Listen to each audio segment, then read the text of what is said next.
Right guys, welcome to the video. It's Ed Barton, the anxiety coach here. And in this video, I'm going to give you everything that I learned over my decades of dealing with social anxiety. So grab a pen and paper. This is no BS. This is serious stuff. It works. I use it with my clients. I used it on myself and it works. Most of the stuff you see online, is BS. It doesn't work. It's very basic. You see the same old stuff peddled on Google and all the rest of it. And it's depressing. It makes you despair. But I actually know I found my way out of the maze of social anxiety, and I now make a living helping other people do it, and I love it. It's brilliant. It's my life's passion and my purpose. I was a monk in Japan, and I've dedicated my life to figuring out how the mind works, how to be happy, overcome social anxiety.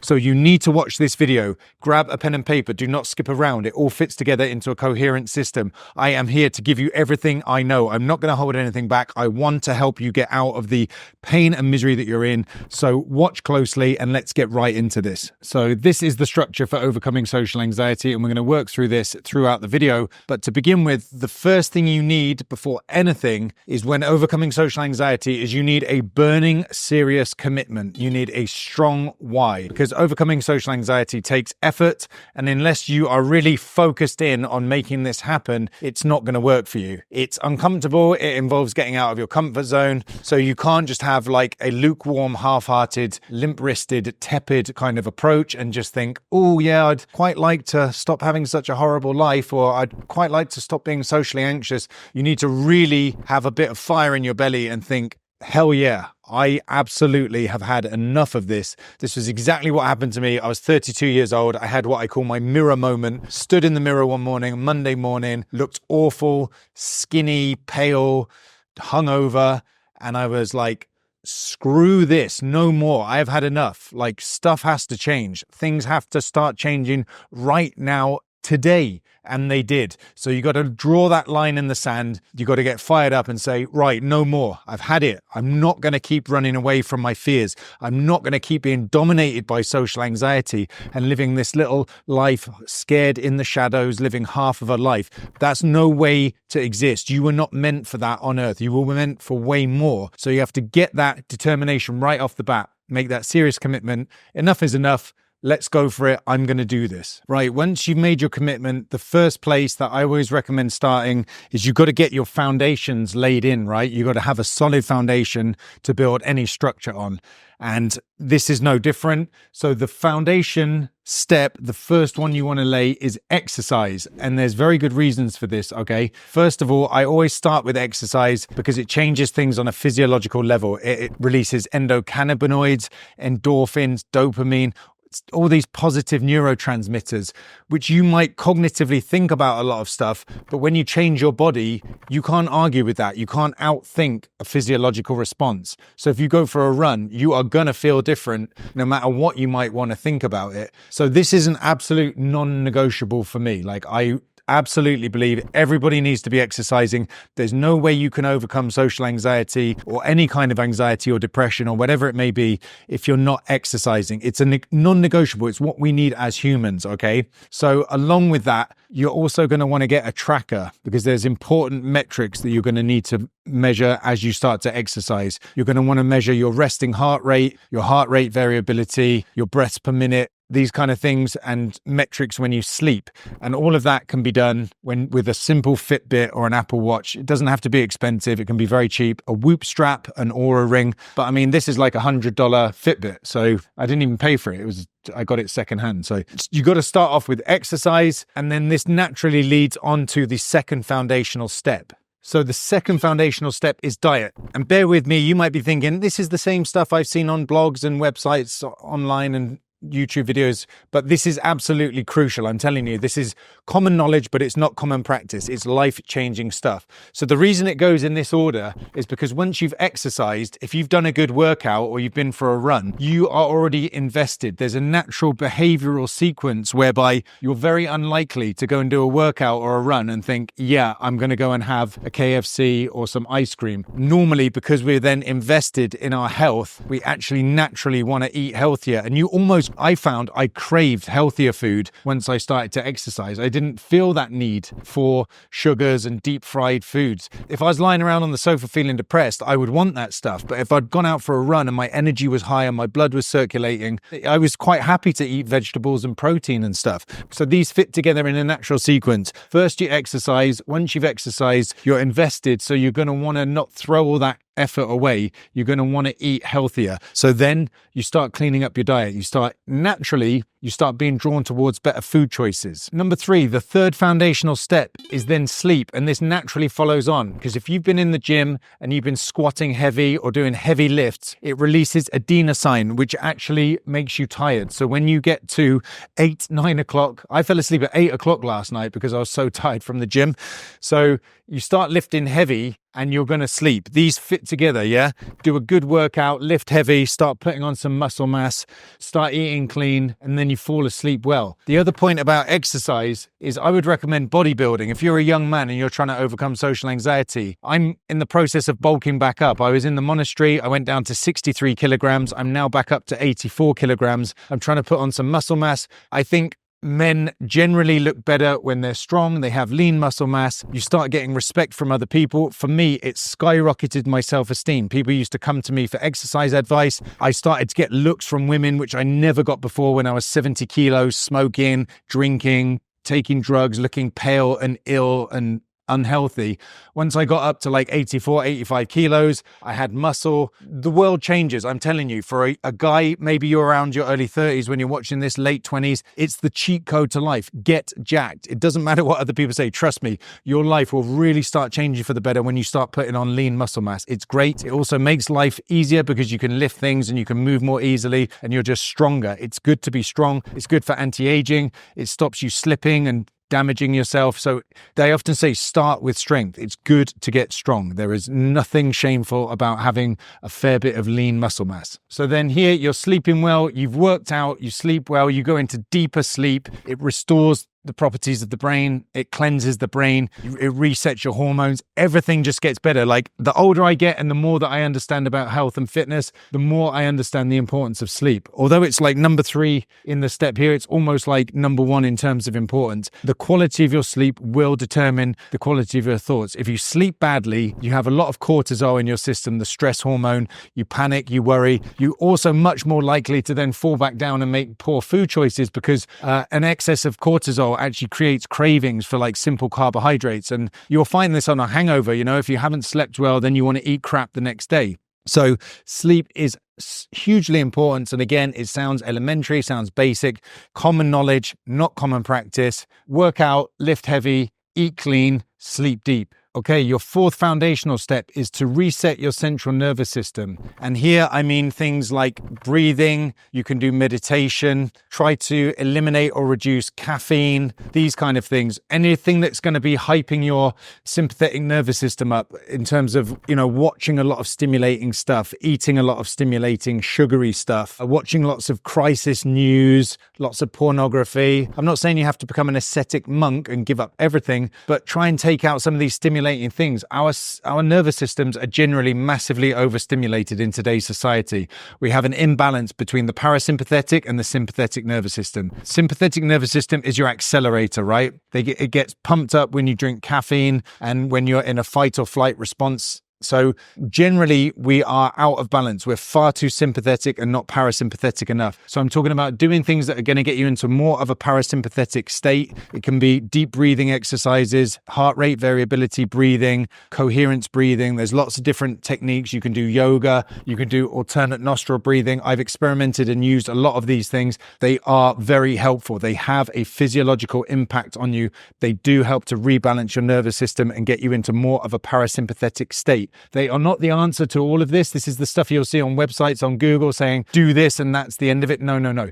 This is the beginning. Okay, but you need to have these foundations dialed in. You need to have a more balanced nervous system, because right now in today's modern society, with all the blue light, the advertising, the noise, the TikTok, the reels, everything to stimulate you, to get you releasing dopamine, adrenaline, norepinephrine, we're just like stuck in this sympathetic overdrive, and we need to start rebalancing that. So start taking action to rebalance your central nervous system.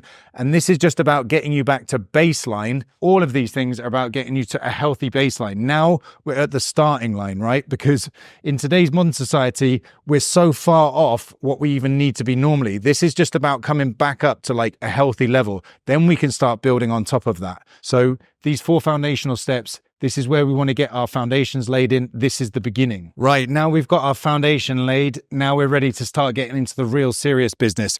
And this part of the structure is all about reprogramming the mind. Life is a mind game, as David Goggins says. Basically, everything that happens in life happens between your ears. This is amazingly important. I cannot overstate the importance of this. It's not about what happens in life. It's about how you interpret it. It's all a matter of perspective, right? So there are 3 pillars to the reprogramming of the mind. First, you need to learn. Then you need to apply, and then you need to ingrain it so much that you actually rewire different neural pathways in your brain. From all this self-hatred, self-pity, all this pessimism, these are actual pathways that you wire up in your brain. And now we're going to talk about doing so much work on yourself that you actually ingrain different pathways within your brain. So this is not made up stuff. This is a process that I went through myself, right? At the age of 32, I had this epiphany. I had this life crisis. I decided I had to absolutely overhaul who I was, what I was doing, and how I was living life. I started working out. I started eating right. I started to sleep right. I reset my nervous system. And then I started to look at what can I do more? What else can I do? Because I was building so much positive energy and so much positive expectation. I wanted to take things further and further. So what I started to do is I started to completely re-educate myself. And this involved listening to podcasts. Stopped taking the subway to work in Beijing, where I worked in the diplomatic service in the embassy. And I started to listen to podcasts every single day on my way to work. It's a process of completely re-indoctrinating yourself, because you've been indoctrinated by society and by yourself and people around you. Doubt yourself, to dislike yourself, to hate yourself, to pity yourself, to be cynical, to be pessimistic. All of these things which I had going on inside myself. Chronically low self-esteem, self-hatred, sabotaging thoughts, self-sabotaging, all this kind of stuff going on. I started to re-educate myself rapidly, voraciously, avidly. I started to listen to personal development podcasts, business podcasts, stuff on entrepreneurship, some of these classic speakers like Zig Ziglar,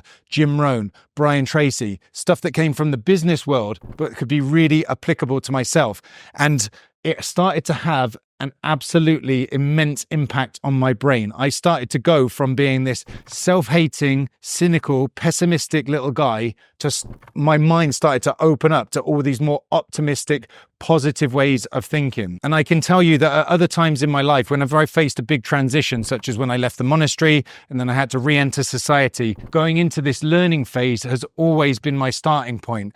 I don't know what to do. I don't know where to go. What am I going to do? I'm going to start listening to podcasts, things like Diary of a CEO, Modern Wisdom, whatever it might be, healthy, positive inputs to start getting the cogs going in my brain, start making me consider stuff and look for my new path and start thinking things through and working stuff out. So I can't tell you how much I loved this process, how much I enjoyed this, riding through the streets of Beijing early on after a workout and listening to all these amazing podcasts, which are free. It's unbelievable. There's so much stuff you can absorb and digest, and it's absolutely brilliant. So indoctrinate yourself. And you might think, oh, I'm gaslighting myself to try and be more positive. All you're doing at the moment is indoctrinating yourself anyway with what if this goes wrong? Why can't I? Why is that guy better looking than me? Why is he more socially confident than me? Why don't people like me? You're gaslighting yourself anyway. You're indoctrinating yourself with all this negative stuff. And you're probably also absorbing a load of BS on Facebook and Instagram. Stop all that crap. Start putting positive stuff into your mind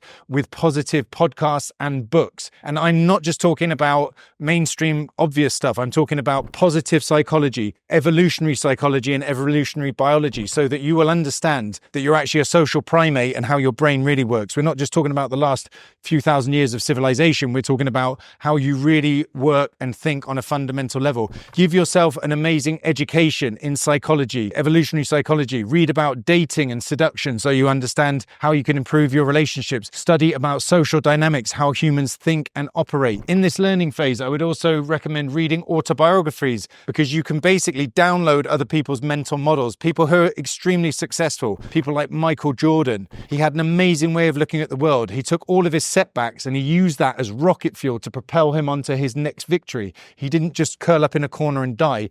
Even people like Arnold Schwarzenegger, you may not respect him, but he's someone who's gone to the absolute pinnacle of his field. So study these people, Elon Musk, Benjamin Franklin, whoever they are, like whether you respect them or not, you can actually learn from them because they had exceptional mental models. Within this as well, you're going to learn stuff about becoming an optimist. You're going to learn about positive psychology, growth mindset, developing an experimental mindset, live life as an experiment, try things out. So there's all these things that you can learn about. And then the second pillar is about applying these, actually trying. So if you're naturally a pessimist, which you probably are, and cynical and sarcastic and self-hating, if you have social anxiety and you're like I was, then you've learned all this stuff about growth mindset and how to be more positive, how to be an optimist, but it's not normal to you. It feels very alien. So now you need to start applying it. You need to start catching yourself. Every time you go off on a negative tangent or telling yourself that you're unworthy or you can't do this thing, or you start going into a catastrophizing spiral of like, what if I don't do this and I can't do that? And then blah, blah, blah, blah, blah.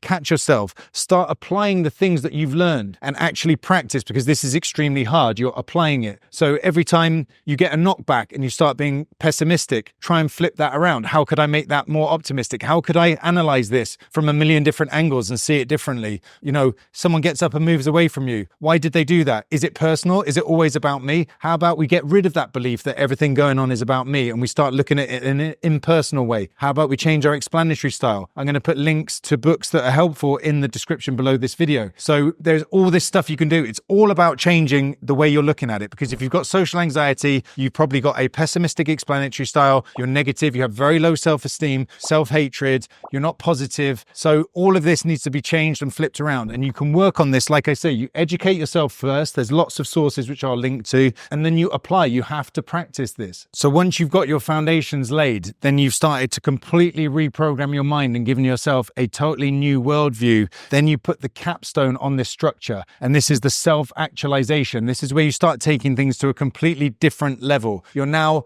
at a completely different level of energetic vibration. People enjoy talking to you because you love life, you're positive, you've learned about gratitude, you've practiced gratitude journaling, you're a grateful, positive person, you see the miracle in life, you see the wonder that it is to be alive, you are filling up with this positive energy. You go to the gym, your chi is bubbling over, you have high energetic levels. People love to be around you because they can see you're loving life, you're physically pumped up, you're emotionally and mentally pumped up, you're just a positive, high vibration person. And that's the problem when you have social anxiety and you're like, no one likes me, I'm a loathsome, cynical little person. Yes, people are not attracted to that because you sit at home and you masturbate and you watch movies. Like, that's not attractive. So you want to be a positive person who's in love with life. And you do that by learning about philosophy, by learning about a positive mindset, by learning about gratitude. You apply it and you practice it to the point that it becomes you. And now you're at this point where you're like, what else can life give me? What else can I go after? I am so in love with this experience of being alive. I'm talking to people. I'm doing things I never thought I could do. I've lost my virginity. I'm having relationships. I'm dating more. I'm just, things are going from strength to strength. And for me, this is when I started to dial in a lot of success habits. I started to get up early, do cold showers, all of those things. Started to look at productivity. How can I be more productive? What am I here on this earth for, right? I was working in the embassy making £40,000 a year. Some people said, yeah, you should just get your feet under the desk and do that for 10, 20 years. But I wasn't satisfied. I was growing. My self-esteem had grown. I started to look for passion and purpose. I wanted to grow. I went into online marketing. I made a lot of money doing that, but that still wasn't it. I was still looking for more self-actualization. I still needed purpose and passion. Making money is not the be all and end all. So that's why I'm stood in front of this camera now as an anxiety coach who's just finished a brilliant coaching call with one of my clients, and why I'm so juiced up and pumped now, because this is my purpose and my passion. I have found it, which was to use all those years of trauma and pain that I had been through and to bring that to the world and offer that to other people to help them get out of the misery that they're in. So this is the level that you get to once you handle your social anxiety and you start feeling more positive and optimistic. Then you start looking for the higher levels of life. So as I say, success habits. You start getting up early. You start planning your day out the night before. You start having cold showers. You start doing all these things. You start asking yourself, well, maybe this job, although it's paying the bills, maybe that's not what I'm really here for. What is my real passion in life? What is my purpose in life? And then you might start looking at starting your own side hustle or making more money or whatever it needs to be for you to take things up to another level. Maybe you start then cutting out toxic energy vampires from your life. You start leveling up the kind of people that you're around. For me, I joined a group of entrepreneurs, and now all my friends are similarly minded, positive people. Before, I was around drug abusing losers from the countryside, from small villages, very small, narrow mindset. They just wanted to drag me down. It's a crab in the barrel syndrome, where one person starts to raise themselves up, everyone wants to pull them down. You cut those people out. You start getting around, whether it's through networking events or going to personal development events or whatever it is, you start getting around more positive, like-minded people, and you start upgrading every area of your life. So this is very much about the whole leveling up. And the thing is, it all feeds back into all of this, because the higher you go in your efforts to self-actualize, and this is why then after making money and all the rest of it, I then became a monk in Japan, because I wanted to have further insight into consciousness and how the mind works. It all feeds back in, because you're just growing and growing again in your positive energy, and you're learning more, your mind is growing more, and your habits become better as well. So it's just a self-perpetuating positive cycle at this point. You have moved so far from, the porn addicted, sad little guy you were, and I'm talking about myself when I was 32, addicted to porn, taking drugs and drink on the weekend and smoking and all of those things, on 2 types of anti-anxiety medication, unable to go into a meeting without having a nervous breakdown, basically just falling apart in every staff meeting, all of those things, hating the world, hating other people. You changed so much through this process that people are like, who the hell is that? And of course, it alienates you from the old people that you used to be around who didn't like that. But you start getting around new people who are also on this path of self-actualization, and they welcome you and they bring you up higher as well. But in this process, you transform. People are like, what the heck has happened to Ed? Like, why? What on earth is he doing? He's going out running. He's just done a 30K run. What? He's 84 kilos. He lifts weights now. Like, what? That guy used to hate that. That guy said all of that was mainstream nonsense for sheep, for idiots. Like, he was so cynical. He thought he knew better than everyone. He was so sarcastic. How is this possible? How is this person transformed into this atomic generator of positive energy? Well, this is how it happens. You get the foundations dialed in. Reset your nervous system. You can educate yourself in a completely new paradigm in terms of gratefulness, gratitude, philosophy, Stoic philosophy, maybe even you're interested in the Buddhist perspective as I was, all of these things. And you realize, wow, what a blessing to even be alive and born as a human. Wow, all these things I was taking for granted. And there's so much wonder and amazement in the world. And you start to educate yourself. Then you start to actually try these ways of thinking on, and you start to flip your whole paradigm. And then you do it so often that it actually becomes who you are and how you think. So you're not a pessimist anymore. You're not self-hating. You're not low self-esteem. You have good self-esteem. You're optimistic. You love yourself and others. And then that feeds into, yes, I now want to be the best version of myself. I want to take things as far as I can. I want to be a self-actualized human. And once you get to this point, it's almost impossible that you wouldn't want to spread that in some way. So for me, it's like, having done this, now all I want to do is help other people on this journey and help them become the best people that they can be. And it's very likely that when you reach this stage, you're in some way going to want to help other people in whatever form that takes for you. But this is it. This is what happened to me. This is what happens for my clients. This is what's currently happening for the guys that I'm working with at the moment. It's happened for ones in the past. So this is no BS. It's real. It works. I've walked the path. So have my clients. If you want help with this, hit the link in the description. We can jump on a call and we can talk about it. But that's everything for now, and I'll see you in the next video.